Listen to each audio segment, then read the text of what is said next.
السبع راه دايز حاضر حمار.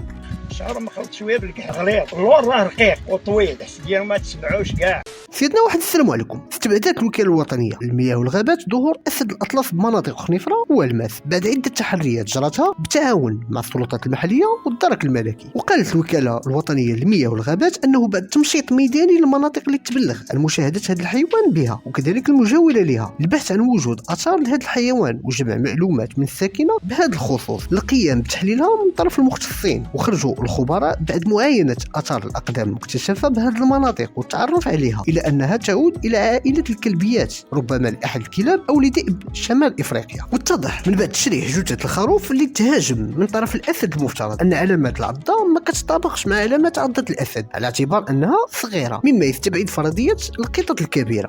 وكيف العاده خلونا ارائكم وتعليقاتكم حول هذا الموضوع وتابعونا على قناه ميكرو مغربي.